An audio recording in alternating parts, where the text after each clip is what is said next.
मान्य सदस्य श्री गगन कुमार थापालाई बोल्न समय दिन्छु। समय 38 मिनट।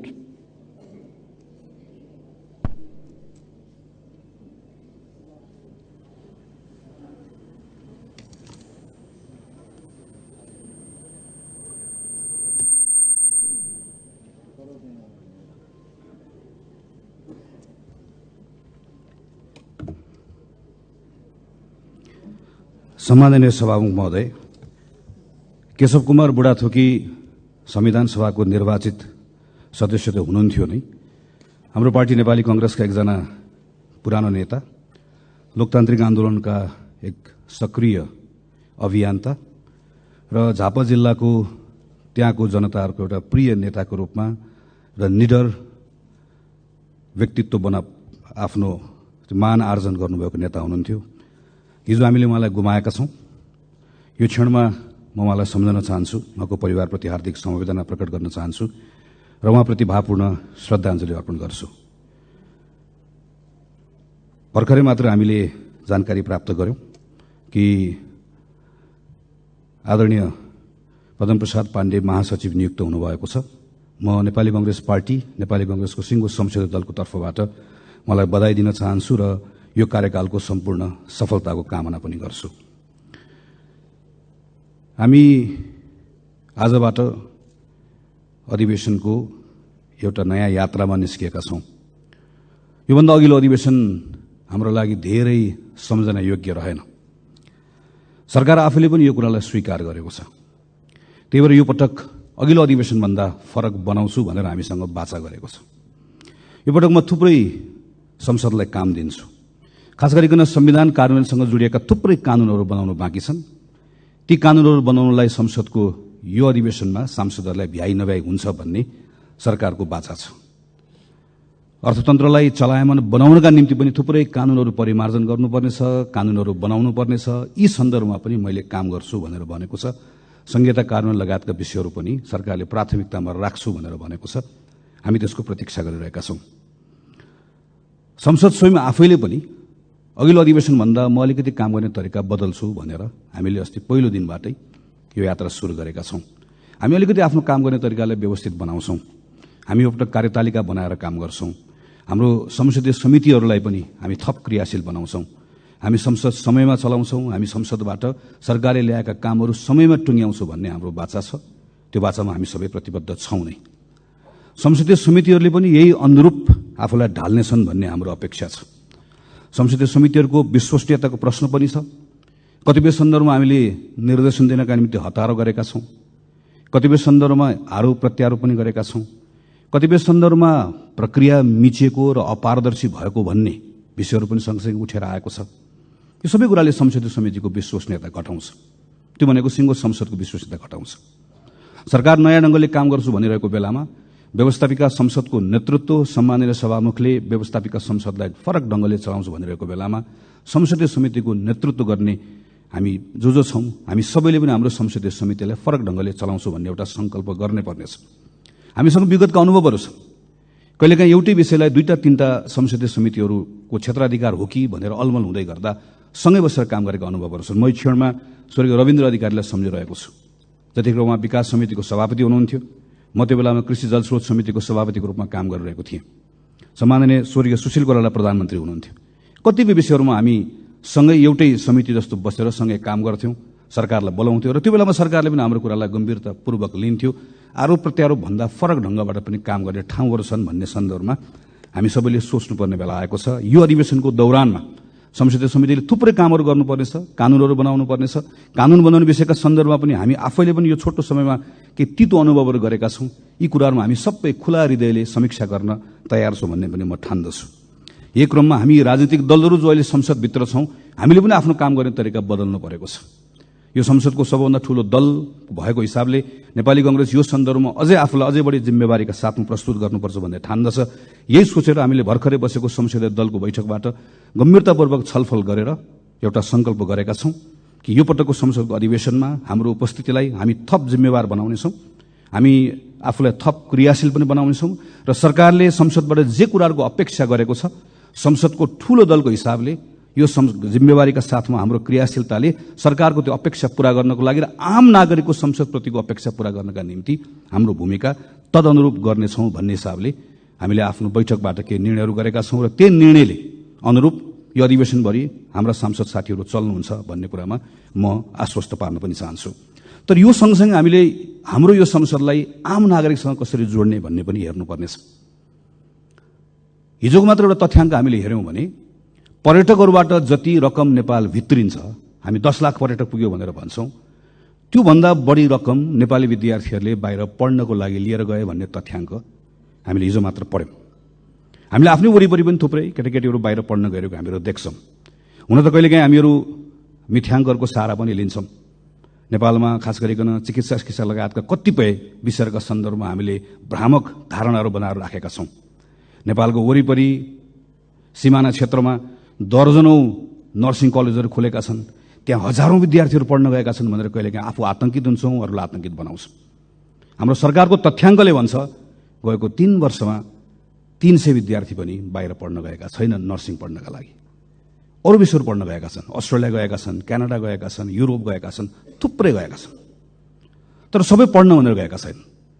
हामीले देख्छौँ कुनै बेला विद्यार्थीहरू बढी बेलायत जान्थे, जतिखेर बेलायतको इमिग्रेसन अलिकति खुकुलो थियो। कुनै बेला अस्ट्रेलिया जान्थे, अहिले क्यानाडा जान्छ। यो सबै पढ्नको लागि होइन पनि हामीलाई थाहा छ। यसका अरू धेरै पक्षहरू छन्। तर कतिपय विद्यार्थीहरू पढ्नका लागि भनेर गएका छन्, हाम्रो विश्वविद्यालयको कारणले गर्दा गएका छन्। त्यो विश्वविद्यालय शिक्षा सुधार गर्यो भने कतिपय कुरालाई यहाँ रोक्न सकिन्छ। त्यो विश्वविद्यालय क्षेत्रलाई सुधार गर्नका निम्ति केही समयपछि सरकारले यही संसदमा उच्च शिक्षाको विधेयक ल्याउँदैछ, जो अहिले सार्वजनिक भएको छ। हामी त्यसलाई पढि पनि रहेका छौँ। त्यो उच्च शिक्षाको विधेयकमा यो संसदले हामीले काम गर्नुपर्ने छ। हाम्रो विश्वविद्यालयको स्वायत्तता, विश्वविद्यालयको सँगसँगै विविधता, विश्वविद्यालयले मौलिकता पनि कसरी कायम गर्ने, सँगसँगै विश्व बजारका निम्ति हाम्रो विश्वविद्यालय त्यो अनुकूल कसरी हुने भनेर हामीले कानुनमा सँगै काम गर्नुपर्नेछ। तर त्यो कानुन आउनको लागि समय लाग्छ। त्यो कानुन आएर पारित गर्नलाई पनि समय लाग्छ। यो बीचमा त्रिभुवन विश्वविद्यालयको ठाउँ रिक्त भएको छ। त्रिभुवन विश्वविद्यालय सँगसँगै अन्य विश्वविद्यालयहरूको पनि नेतृत्व रिक्त भएको छ। हामीले त्यो बेलामा सुधार गरौँला भनेर अहिले मौका पाएको बेलामा त्रिभुवन विश्वविद्यालयमा हिजो जे गल्ती गरेका छौँ त्यही कुरा दोहोऱ्यायौँ र मौका पाएको बेलामा सुधार गरेनौँ भने हामी यहाँभित्र उच्च शिक्षा सुधार गर्ने भनेर भनिराख्छौँ, छलफल गरिराख्छौँ, मान्य सांसदहरूले तथ्याङ्क प्रस्तुत गरिराख्नुहुन्छ, विद्यार्थी बाहिर गए भनेर हामी रोइकराइ गरिराख्छौँ। तर संसदले आफूले पाएको जिम्मेवारी हामीले उच्च शिक्षाको विधेयक ठिक ढङ्गले बनाएनौँ र सरकारले मौका पाएको बेलामा त्रिभुवन विश्वविद्यालय, पूर्वाञ्चल विश्वविद्यालय, पोखरा विश्वविद्यालय लगायतको नेतृत्वहरू भागवण्डा नगरिकन विश्वविद्यालयको नेतृत्वको नियुक्ति हेर्दाखेरि नै कुनै पनि नागरिकले टिप्पणी गर्न नसक्ने गरिकन बनाउने मौकाबाट चुक्यो भने हाम्रा कुरा मात्रै हुन्छन्। हामीले यहाँ संसदबाट गर्ने काम र सरकारबाट गर्ने कामलाई आम नागरिकका विषयहरूसँग जोड्न सक्छौँ कि सक्दैनौँ। हाम्रो अहिले विद्यालयहरूमा केटाकेटीहरू पढ्न गइरहेको देशैभरि देख्छौँ हामीहरू। थुप्रै विद्यालयहरू खुलेका छन्, विद्यालयको भवन पनि बनेका छन्।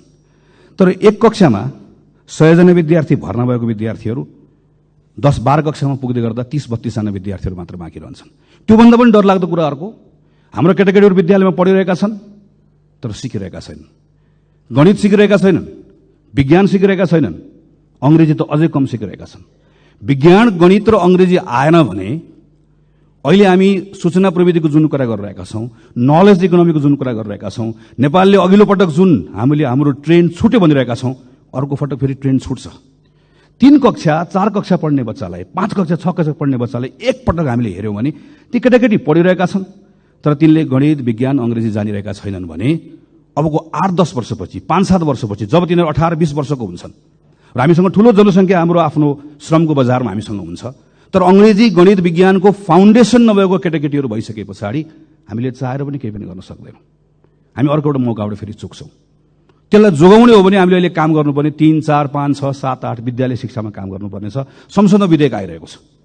यो विधेयकलाई अहिले हामी आरोप प्रत्यारोप गर्ने वा लोक रिजाइका निम्ति हामीले आफूलाई प्रस्तुत गर्ने वा कसैको तुष्टिकरणका निम्ति वा आफ्नो राजनीतिक दलको कुनै एउटा आग्रहका निम्ति यसलाई हामी आफ्नो पोजिसनलाई प्रयोग गर्ने वा हामीले यो बेलामा यो जिम्मेवारी पूरा गर्नका लागि हामीले अहिले यो विधेयकमा काम गर्ने हाम्रो अगाडि मौका छ, हाम्रो अगाडि प्रश्न छ। यही बीचमा विधेयक बन्दै गर्दा समय लाग्छ। तर यो बीचको समयमा सरकारले सँगसँगै यो स्कुल एजुकेसनभित्र स्थानीय सरकारहरू छन्, सरकार चलाउने गरेको पार्टी गठबन्धनकै पार्टीहरूको हामीले हेऱ्यौँ भनेदेखि पनि 2-3 भन्दा बढी हाम्रो स्थानीय सरकारहरू छन्। प्रदेश सरकार सातै प्रदेशमा माथि प्रधानमन्त्रीलाई अनुकूल हुने गरिकन सातै प्रदेशका सरकारहरू छन्। त्यो प्रदेशले अहिले स्कुल एजुकेसनमा के काम गर्ने हो, त्यो स्थानीय सरकारले एजुकेसनमा के काम गर्ने हो, यो 1 वर्षको समय खेर कसरी नफाल्ने हो, यहाँनिर हामीले सोच्नुपर्नेछ र हामीले सँगसँगै यहाँभित्रको पार्लियामेन्टमा आएको कानुनमा काम गर्नुपर्नेछ। यति जिम्मेवारी पुरा गर्यो भने, जसरी अघि मैले उच्च शिक्षाको कुराकानी गरेँ, हाम्रो विद्यालय शिक्षाको क्षेत्रमा केही न केही सुधार हुन्छ, कहीँ न कहीँ हामीहरू पुगिन्छ। यही संसदको यही रोस्टममा उभिएर अहिलेकै सम्माननीय प्रधानमन्त्री हुनुभएको बेलामा स्वास्थ्य बिमा सम्बन्धी कानुन यहीँ उभिएर पढेको म सम्झन्छु। स्वास्थ्य बिमा सम्बन्धी कानुन हामीले यहाँ प्रस्ताव गरेर यो संसदले पारित गर्दै गर्दा हामीले त्यही बेलामा एउटा परिकल्पना गरेका थियौँ कि प्रत्येक नेपालीलाई स्वास्थ्य बिमामा अनिवार्य रूपमा आबद्ध गरिनेछ र प्रत्येक नेपालीले त्यो स्वास्थ्य बिमा बापत आफ्नो आयको आधारमा योगदान गर्नुपर्नेछ। अहिलेको जस्तो अप्पर क्याप लगाएर 1 लाख दिने, 2 लाख दिने, 3 लाख दिने होइन। एउटा नेगेटिभ लिस्ट हुन्छ, त्यो लिस्टमा भएको त्यो सायद दाँतसँग जोडिएको कुरा होला वा अरू प्लास्टिक सर्जरीसँग जोडिएका कुरा होलान्। यी केही सेवाहरू बाहेक बाँकी रहेका सबै सेवाहरू त्यो बिमित भएको मानिसले सबैको बिमित हुन्छ र प्रत्येक नेपाली, यसको अर्थ प्रत्येक नेपालीले ती सबै सुविधाहरू निःशुल्क रूपमा प्राप्त गर्छ र गुणस्तरीय रूपमा प्राप्त गर्छ र यो दिनको निम्ति हाम्रा सेवा प्रदायक संस्थाहरूलाई कसरी बलियो बनाउने, त्यो सेवा प्रदायक संस्थाहरूमा जनशक्ति कसरी उपलब्ध गराउने, यी सबै विषयहरूका बारेमा अध्ययन पनि भएको छ, यसका बारेमा निर्णयहरू पनि भएका छन्, यसको बारेमा बाटो कसरी जाने भन्ने कुरा तय पनि भएको छ। आज हामीसँग फेरि एउटा मौका आएको छ। हामी अहिले यो काम गर्ने वा अहिले स्वास्थ्य बिमाको हामीले अहिले पछिल्लो समयमा हामीले हेऱ्यौँ भनेदेखि भने यो प्रतिको विश्वास घट्दै गएको छ, झन् थप लथालिङ्ग बन्दै गएको छ। हामीले अहिले यहाँभित्र बसेर, संसदभित्र बसेर स्वास्थ्यको हामीले आफूले बनाएको कानुनलाई कार्यान्वयन गराउने विषयको सन्दर्भमा हामीले जे भूमिका निर्वाह गर्नुपर्ने हो हामीले निर्वाह गर्नुपर्नेछ, सरकारको ठाउँबाट जे भूमिका निर्वाह गर्नुपर्ने हो सरकारले निर्वाह गर्नुपर्नेछ। यी साना कामहरू हुन्, मैले भनेका योभन्दा धेरै ठुल्ठुला कामहरू अहिलेका काम हुन् भन्ने लाग्न सक्दछ, तर यस्तो होइन। सम्माननीय सभामुख महोदय, अहिले हामी समुदायमा नेपाली कांग्रेस भन्ने एउटा अभियान अन्तर्गत देशैभरि हिँडिरहेका छौँ। खास गरिकन यो पछिल्लो 6-8 महिना 1 वर्षभित्र नागरिकहरू के सोचिरहेका छन्, हामीलाई कसरी हेरिरहेका छन्, सिङ्गो प्रणाली, हाम्रो अहिलेको व्यवस्था, हाम्रो अहिलेको अवस्था, यी सबैको बारेमा नजिकबाट केही कुराहरू सुनौँ भनेर देशैभरि साथीहरू हिँडिराख्नु भएको छ। हाम्रो नेताको निधन भएकोले हामीले कार्यक्रम स्थगित गऱ्यौँ र केही समय पछाडि यो कार्यक्रम फेरि अगाडि लिएर जान्छौँ र त्यस पछाडि आएको कुरालाई स्वाभाविक रूपमा हामी संसदमा र अरू मञ्चहरूबाट सबैको अगाडि राख्नेछौँ नै। यो बिचमा म पनि झापाबाट भैरवासम्म हुलाकी राजमार्गको बाटो हुँदै वरिपरिका समुदायहरूसँग अन्तर्क्रिया गर्दै गर्दै हिँडेँ। त्यहाँबाट हिजो काठमाडौँ फर्किएको छु।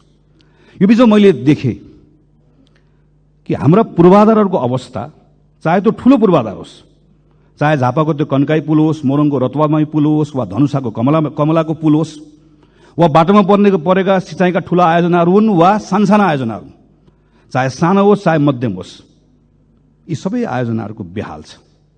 अहिले भर्खर पनि यहाँ बाटोको कुरा निस्क्यो, सडकको कुरा निस्क्यो। अहिले नारायणगढ बुटवलको सडकबाट हामीहरू धेरै हिँडेका छौँ। हामी अहिले यही यता पोखरासम्म जाने बाटोमा यहाँ सबैजना हिँडेका छौँ। हामी यो विषयमा छलफल गर्दै गर्दा के कुरा भन्छौँ भने कहिलेकाहीँ हामी ऐनमा समस्या छ त्यस कारणले गर्दा भयो भनेर भन्छौँ, कहिले वन मन्त्रालयले रुख काट्न दिएन त्यस कारणले गर्दा भयो भनेर भन्छौँ। अहिले पछिल्लो समयमा के भन्न थालेका छौँ भने सरकारले भुक्तानी दिएन त्यस कारणले गर्दा समस्या भयो भनेर भन्छौँ। सरकारले फेरि चाहिँ मैले भुक्तानी दिन खोजेको तर समयमा गर्नुपर्ने काम नसकेको कारणले गर्दा भएन भनेर भनेको हामीहरू सुन्छौँ। र यो सन्दर्भमा हाम्रो संसदभित्र हामी छलफल गर्दै गर्दाखेरि सजिलैसँग हामी एकअर्कालाई आरोप प्रत्यारोप लगाउँछौँ। तर अलिकति गहिरेर हामीले हेऱ्यौँ भनेदेखि भने हामी सबै सरकारमा बसेका छौँ। कतिपय जुन सडकको बारेमा आज हामी त्यहाँ बसेर चर्चा गरिरहेका हुन्छौँ, प्रश्न गरिरहेका हुन्छौँ, ती कतिपय सडक त आफैले सुरुवात गरेका सडकहरू छन्, आफैले शिलान्यास गरेका सडकहरू छन्। हामी प्रदेशको सरकारको सन्दर्भमा हेऱ्यौँ, स्थानीय सरकारको सन्दर्भमा हेऱ्यौँ र कतिपय म त सरकारमा थिएन भन्ने कुनै दलले हेर्ने हो भने पनि आफैभित्र एकचोटि हेऱ्यो भनेदेखि भने कुनै बेलामा तिनै पूर्वाधारहरू बनाउने निकायको नेतृत्व गरेका साथीहरू त्यही वरिपरि प्रशस्त भेटिन्छ। यसको अर्थ यो कुनै एउटा व्यक्तिको, कुनै एउटा दलको, कुनै एउटा सरकारको र कुनै एउटा समयको मात्र होइन, हामी सबैको सामूहिक असफलता हो। हामी हाम्रो पूर्वाधार समयमा बनाउन सकिरहेका छैनौँ। हामी यो सन्दर्भमा चाहे स्थानीय सरकार होस्, चाहे प्रदेश सरकार होस्, चाहे सङ्घको सरकार होस्, चाहे पुल होस्, चाहे सडक होस्, चाहे राम होस्, चाहे हरि होस्, जसले जिम्मा लिए पनि, जसले कुर्सीमा बसे पनि हामी कसैले पनि हाम्रो पूर्वाधार समयमा बनाउन सकिरहेका छैनौँ। समथिङ इज रङ, केही न केही कुरा ठिक भइरहेको छैन। त्यो ठिक गराउने कुराको सन्दर्भमा आज हामीसँग त्यो एउटा जिम्मेवारी छ, मौका पनि छ। हामीले कानूनलाई भनेका छौँ सार्वजनिक खरिद ऐनमा यो समस्या भयो भनेर भनेका छौँ। तर त्यही सार्वजनिक खरिद ऐनमा भएको व्यवस्थाको बारेमा जहाँ हामीहरू केवल कसले कति मूल्यमा बनाउने भन्ने आधारमा प्रतिस्पर्धा गर्छौँ, कसले कति मूल्यमा होइन कसले कति समयमा बनाउने भन्ने आधारमा पनि प्रतिस्पर्धा गराउन सकिन्छ भन्ने व्यवस्था छ। यो व्यवस्था लागू गरौँ भनेर पटक पटक भनेको म स्मरण गर्छु, स्मरण गराउन पनि चाहन्छु। यस्ता कतिपय कानूनका व्यवस्थाहरू भएर पनि प्रयोग गरेका छन्। कानूनमा समस्या छ भने कानून बदल्न सक्ने ताकत यो संसदसँग छ, किनकि हामी सबैले यो मार खेपिरहेका छौँ।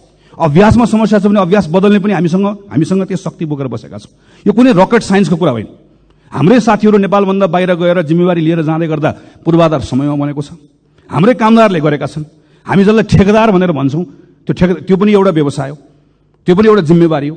तिनै मानिसहरू ठेकेदार भएर मिडल इस्टमा गएर अहिले संयुक्त राज्य अमेरिकामा गएर कतिपय ठाउँहरूमा गएर राम्रोसँग प्रतिस्पर्धा गरेर काम गरिरहेका छन्। तर हामीहरू यहाँ किन चुकिरहेका छौँ? किन हामीहरू यहाँ पूर्वाधार समयमा बनाउन सकिरहेका छौँ? किन कुनै पनि पूर्वाधार समयमा बनाउन सकिरहेका छौँ? किन कुनै पनि सरकारले जोसुकै प्रधानमन्त्री होस्, जोसुकै मन्त्री होस्, किन बनिरहेको छैन? यो संसदले यो पटक यसका बारेमा राम्रोसँग छलफल गर्नुपर्नेछ। यसका बारेमा बसेर राम्रोसँग काम गर्नुपर्नेछ। संसदको के भूमिका हो संसदले गरौँ, संसदीय समितिले कतिपय कामहरू गर्नुपर्नेछ, सरकारले कतिपय जिम्मेवारी निर्वाह गर्नुपर्नेछ। यस्ता साना कामहरू किन गर्नुपर्ने छ भने यी साना कामहरूबाट जुन नागरिकहरूले केही परिवर्तन भएको महसुस गर्छन् त्यसले आजको दिनमा टुटेको भरोसालाई फेरि जागृत गराउन सक्दछ। म अहिले 12-13 दिन घुमेर आइसकेपछि त्योभन्दा पहिला पनि हिँडिरहेको थिएँ। म डराएको छैन, तर कता कता कहीँ न कहीँ मनभित्र एउटा ठुलो चिन्ता केमा लागेको छ भने एउटा भरोसा गुम्दै गएको छ। राम्रोसँग बसेर कुराकानी गर्यो भने राजनीतिक अधिकार पाएको कुरामा, आर्थिक सामाजिक सांस्कृतिक अधिकार पाएको कुरामा नागरिकहरूले ठुलो गौरव गरेका छन्। उनीहरू गर्छन्। उनीहरू यो मानेमा हाम्रो नेतृत्वप्रति उनीहरूको ठुलो सम्मान पनि छ, राजनीतिक दलप्रति सम्मान पनि छ। हिजोको अवस्थासँग तुलना गर्दै गर्दा हिजो विद्यालय पढ्न नपाएको मान्छे 8 कक्षा पढ्न पाउँदै गर्दा स्वाभाविक रूपमा खुसी छ। तर के कुराले चिन्तित छ, के कुराले आक्रोशित छ भने 8 कक्षा एउटै कक्षामा पढ्न थालेको धेरै भयो। 8 बाट 9 जान चाहन्छ, 9 बाट 10 जान चाहन्छ, त्योभन्दा माथि बढ्न चाहन्छ। तर अड्केको कुराले गर्दा आक्रोशित छ, कहीँ न कहीँ भरोसा गुमाएको छ। राजनीतिक दलहरूप्रति मात्र होइन, अहिले पछिल्लो समयमा मैले घुम्दै गर्दा मैले देखेको कुरा अड्डा, अदालत, प्रहरी, प्रशासन, दल, ब्याङ्क, वित्तीय संस्था, हामीसँग जे जति कुराहरू छन् जसलाई हामी संस्था पनि भन्छौँ। स्टेट भनेको केवल पार्लियामेन्ट, अदालतहरू मात्र होइन, सबै कुराहरू सबैसँग एउटा खालको विश्वास घुम्दै गएको अवस्था छ। यो डरलाग्दो छ। यो विश्वासलाई हामीले पुनर्स्थापित गर्नै पर्छ। यो हामी सबैको जिम्मेवारी हो। यो विश्वास पुनर्जागृत गर्न सकिएन, भरोसा फेरि स्थापित गर्न सकिएन भने हामी सबैले गुमाउने अवस्था हुन्छ। यसका निम्ति फेरि पनि सबभन्दा बढी काम गर्नुपर्ने, सबभन्दा बढी जिम्मेवारी लिनुपर्ने सरकार सञ्चालन गर्नेले नै हो। सरकार सञ्चालन गर्ने कुरामा फेरि पनि सरकारको नेतृत्व गर्नेले नै हो। मैले यो संसदमा पटक पटक उभिएर त्यस कारणले भनेको छु र फेरि पनि त्यो कुरा दोहोऱ्याउन चाहन्छु। प्रधानमन्त्री नै हो, प्रधानमन्त्री लिडर हो, प्रधानमन्त्री क्याप्टेन हो। प्रधानमन्त्रीले सरकार सञ्चालन गर्दै गर्दा सबैलाई सँगै लिएर गएर अपेक्षित परिणाम दिन सक्दै गर्दा त्यसले एउटा विश्वास जागृत गराउन सक्छ। हामीले अस्ति मात्रै 1 वर्षको आफ्नै कार्यकालको समीक्षा गरेर प्रधानमन्त्रीले केही कुराहरू घोषणा गरेको सुन्यौँ। कतिपय कुराहरूको आत्मस्वीकारोक्ति छ, कतिपय कुराहरू भएका कमजोरीहरूलाई स्वीकार गर्नुभएको छ, कतिपय कुराहरूको सन्दर्भमा नयाँ गर्ने कुराहरूको बारेमा केही सङ्कल्प पनि गर्नुभएको छ। तर त्यही पुसबाट यहाँसम्म आइपुग्दै गर्दाका केही महिनाभित्रका गतिविधिहरू हामीले हेऱ्यौँ भनेदेखि भने प्रयासहरू गर्न खोजिएको छ, तर अझै पनि त्यहाँ ठिक ढङ्गबाट त्यसलाई त्यो लय पक्रेको छैन भन्ने हामीले महसुस गरेका छौँ। मलखाद नपाएको कुरा यो संसदमा मैले गर्न थालेको 64-65 सालदेखि प्रत्येक वर्षको सिजन हुन्छ। हामी ठ्याक्क अब चैत वैशाखतिर आएपछि मलको बारेमा कुरा गर्छौँ। ठ्याक्क हामी असार आएपछि विपदको बारेमा संसदको क्यालेन्डर बनाउँदै गर्दा मलको कुरा गर्ने, एसएलसीमा फेल भएको कुरा गर्ने भने क्यालेन्डर बनाइदिए पनि हुन्छ।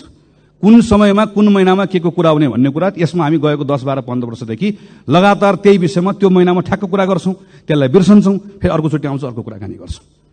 अहिले यस्ता लामो समयदेखि रोकिएका विषयहरूमा केही गर्नुपर्छ भनेर प्रधानमन्त्रीले छलफल गरेको हामीले देख्यौँ।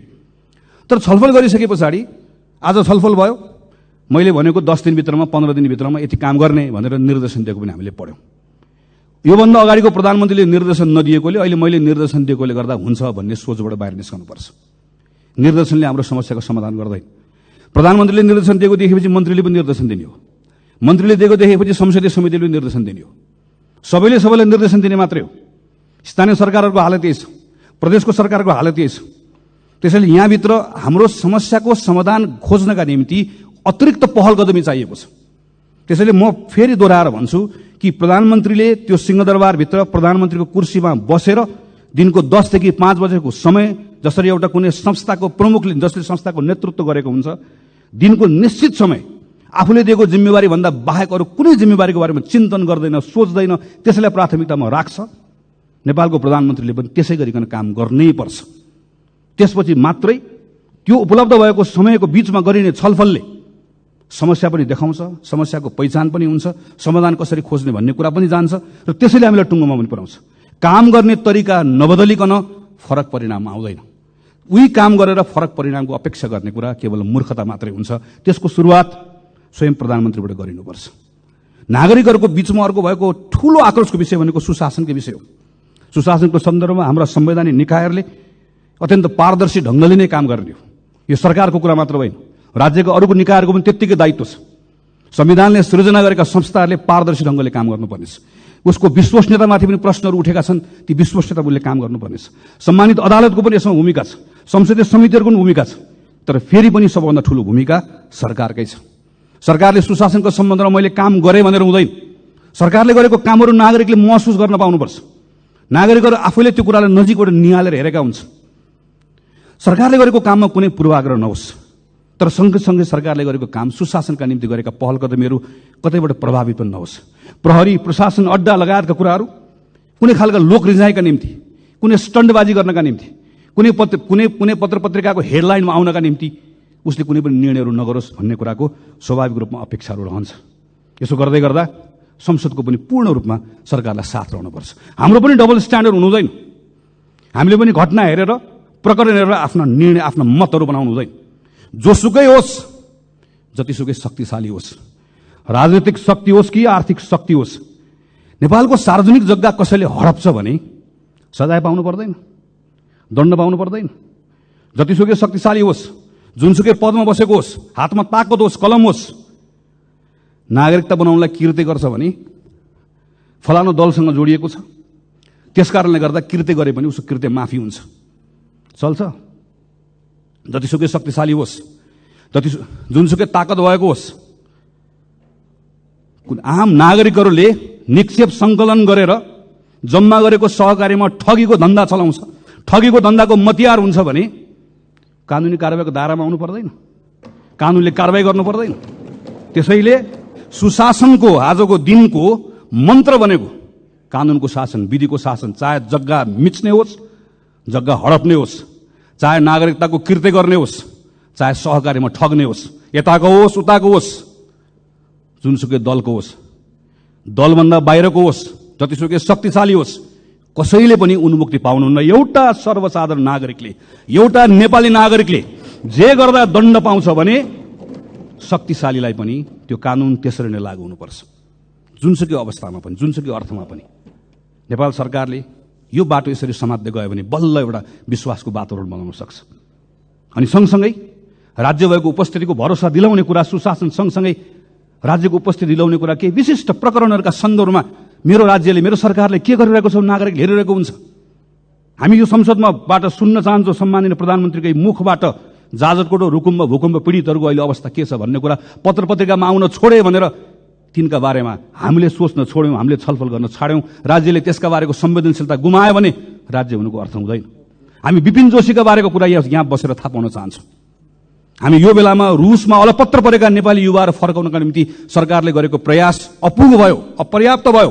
त्यसका निम्ति थप काम गर्नुपर्छ। ती जसरी लगेका हुन् त्यो लानेहरू एउटा एउटा ठगलाई छाड्नु पनि हुन्न, एउटा एउटाले दण्ड पनि पाउनुपर्छ, तर तिनका निम्ति सम्पूर्ण प्रयास लाउनुपर्छ। एउटा एउटा आमाको आँखामा बगेको आँसु पुस्नका निम्ति राज्यले सम्पूर्ण ताकत लगाउनुपर्छ, अनि बल्ल राज्य भएको अनुभूति हुन्छ। सडक दुर्घटनामा मरेका मानिसहरूका बारेमा मर्छ, रिपोर्ट बन्छ। सहकारीबाट ठगिएका मानिसहरूका बारेमा रिपोर्ट बन्छ। ती सबै रिपोर्टहरू दराजमा गएर थन्किएर बसेका छन्।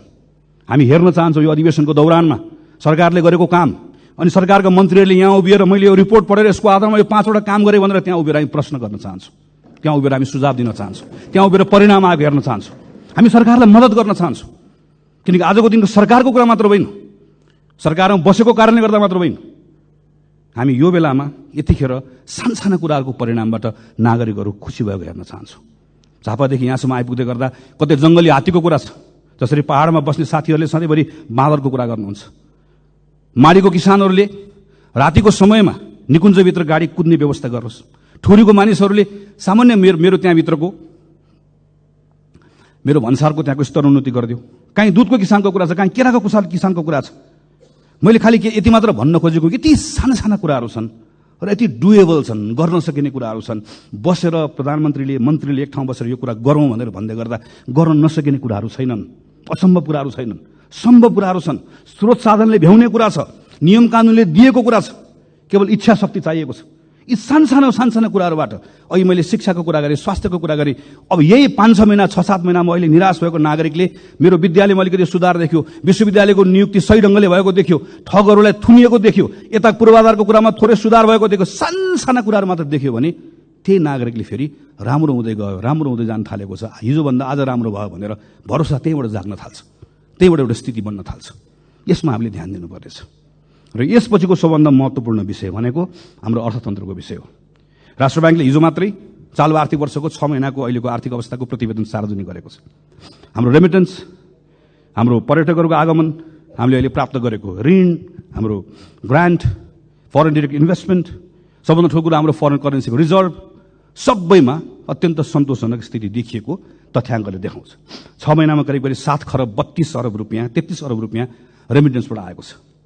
म त्यो खाडीमा, मलेसियामा, भारतमा, अरू देशहरूमा गएर काम गरेर दुःख गरेर नेपाल पठाएर आजको यो अप्ठ्यारोमा नेपाल चलाइराख्नु भएका, नेपाल चलाउनका निम्ति खास नेपाल चलाउने ती तमाम गएका साथीहरूलाई हामीले कहिले पलायन भयो भनिदिएका छौँ, कहिले भाष्यो भनिदिएका छौँ।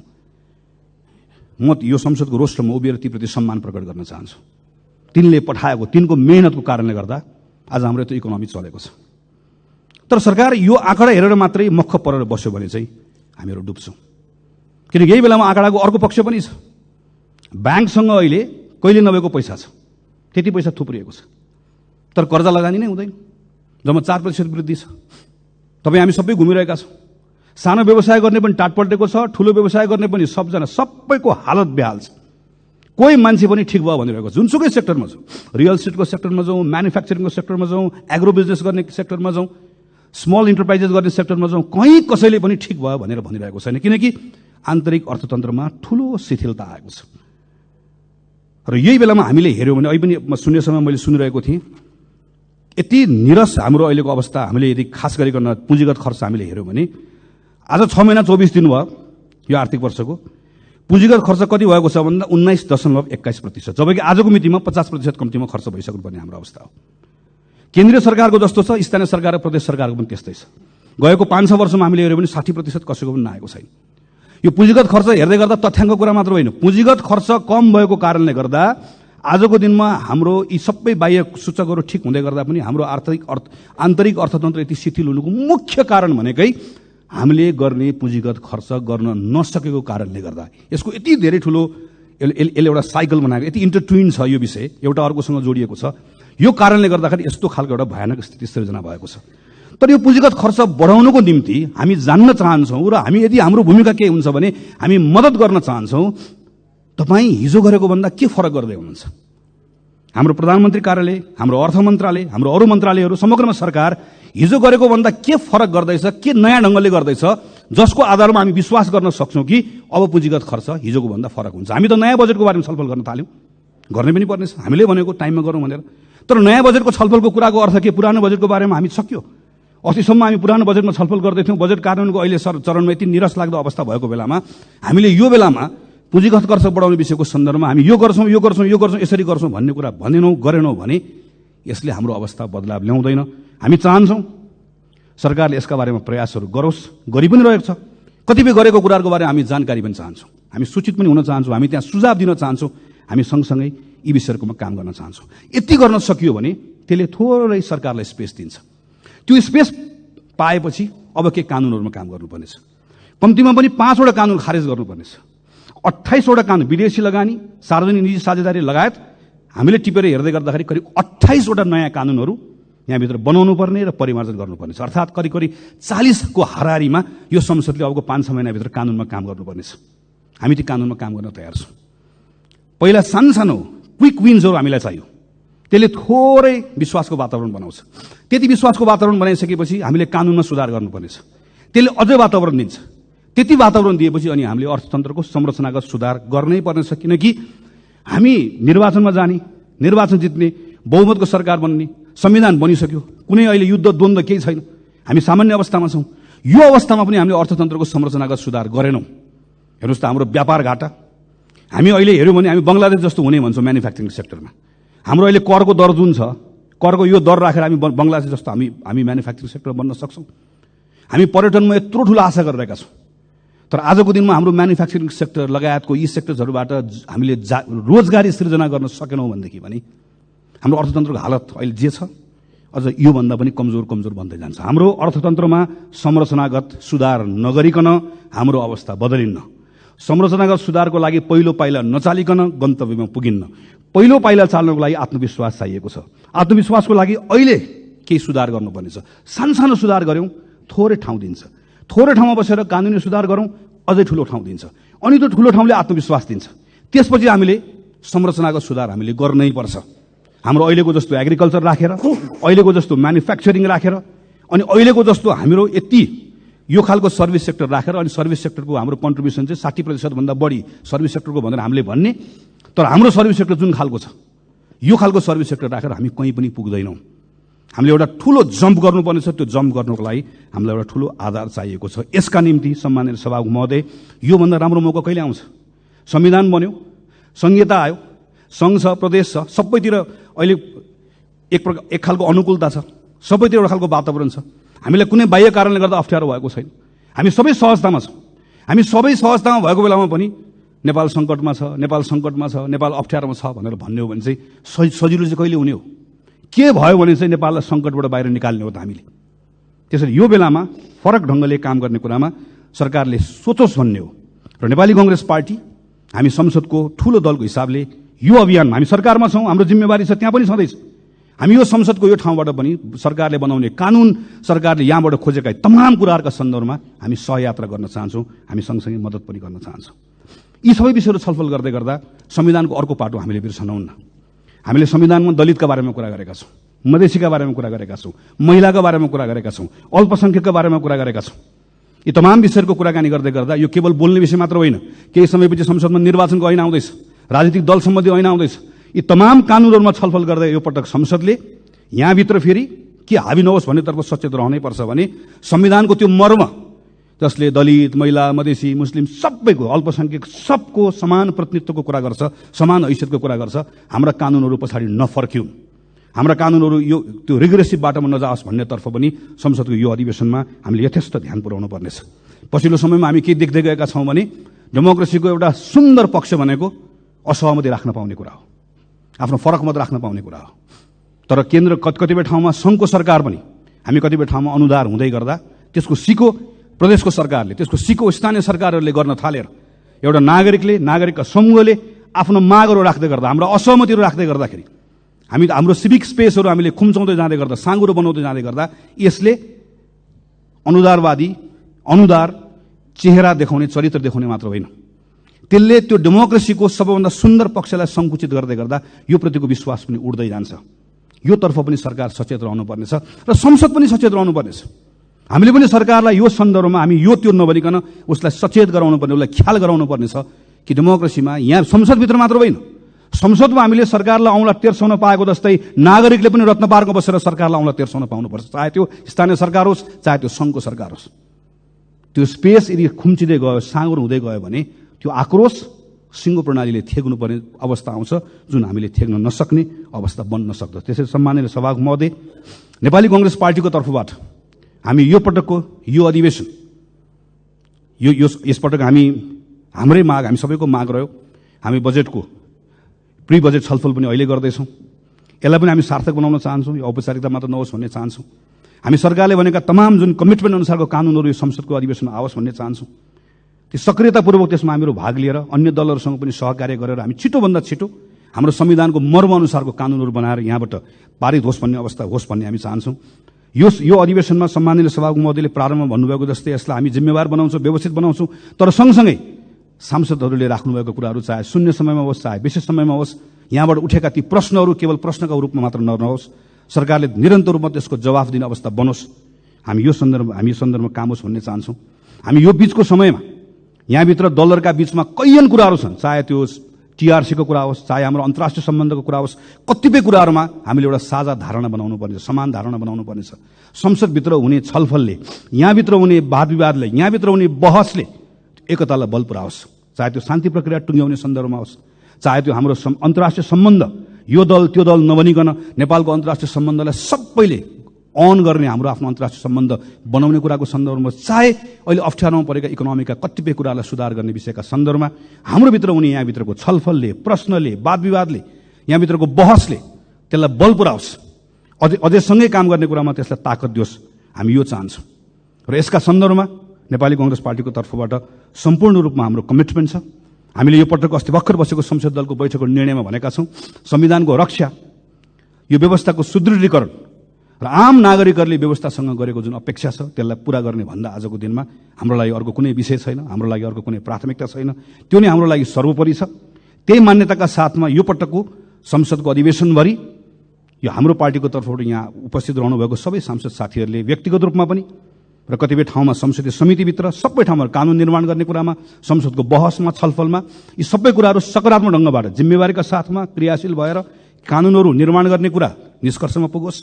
सरकारमाथि निरन्तर प्रश्न पनि होस्, कतिपय ठाउँमा प्रतिरोध पनि होस्, बहस पनि होस्, छलफल पनि होस्, सुझाव पनि होस्, सहकार्य पनि होस्। यी विषयका सन्दर्भमा हाम्रा सांसद साथीहरूले काम गर्ने भन्ने सन्दर्भमा जुन स्वाभाविक पनि छ, तर अझै बढी जोड दिएर हामीले अस्ति भर्खर भएको बैठकबाट निर्णय गरेका छौँ। त्यसैले आज पहिलो हाम्रो पार्टी दलको तर्फबाट आफ्नो विषयहरू राखेर आफ्नो विषयहरू टुङ्ग्याउने क्रममा म सिङ्गो सम्मानित सभामुख महोदय मार्फत सिङ्गो संसदलाई यो कुरामा आश्वस्त पार्न चाहन्छु कि जसरी यो अहिलेको यो अधिवेशन यसलाई सार्थक बनाउने भनेर सरकारले, सम्माननीय सभामुख महोदयले, सबै राजनीतिक दलका शीर्ष नेताहरूले, हामी सबैले एउटा सोच बनाएका छौँ, सङ्कल्प बनाएका छौँ।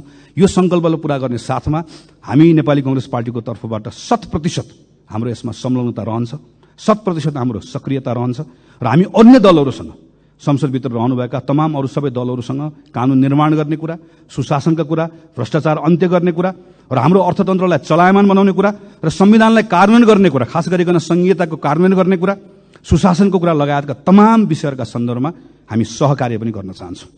ती सहकार्यको त्यो सहकार्य गर्ने विषयको सन्दर्भमा पनि हामीहरू खुला छौँ र हामी किन पनि यो ठान्दछौँ भने आजको यो घडी, अहिले यो बेलाको समय यत्रो सफलता प्राप्त गरिसकेपछि यही संविधान सभामा, पहिलो संविधान सभा त्यसका दृश्यहरू याद छ, दोस्रो संविधान सभा त्यसको दृश्यहरू याद छ, त्यति अप्ठ्यारो समयहरू हामीले पार गरेर आयौँ। आज त धेरै सहजता छ, धेरै अनुकूलता छ, तर यो सहजता र अनुकूलताको बीचमा पनि एक प्रकारले सम्माननीय सभामुख महोदय राजनीतिक दलहरूको अग्नि परीक्षाको जस्तो समय छ। तर यो दलको मात्र अग्नि परीक्षा होइन, सिङ्गो लोकतान्त्रिक प्रणालीको अग्नि परीक्षा जस्तो छ। लोकतान्त्रिक प्रणालीको मात्र होइन, हाम्रो समय नै एक प्रकारले अग्नि परीक्षामा गएको जस्तो भएको छ। किन? हामी अहिले चुक्यौँ भने त्यसबाट जे क्षति हुन्छ त्यो क्षतिको पूर्ति सानो समयले गर्न सकिन्न, सानो स्रोतले गर्न सकिन्न। हामीसँग चुक्ने सुविधा छैन। हामीले यो पटक हामी सबैले आफ्नो ठाउँबाट आफ्नो भूमिका निर्वाह गर्यौँ भने हामी त्यो चुकाइमा पर्दैनौँ। त्यसका निम्ति संसदको अधिवेशन सार्थक होस्, हामी हाम्रो ठाउँबाट आफ्नो जिम्मेवारी निर्वाह गर्छौँ। हामी सबै आफ्नो जिम्मेवारी निर्वाह गर्ने कुरामा त्यही बाटोमा अगाडि बढौँ भन्ने हाम्रो शुभेच्छा राख्दै, शुभकामना राख्दै मेरो आफ्नो कुरा टुङ्ग्याउँछु। धन्यवाद, नमस्कार, जय नेपाल।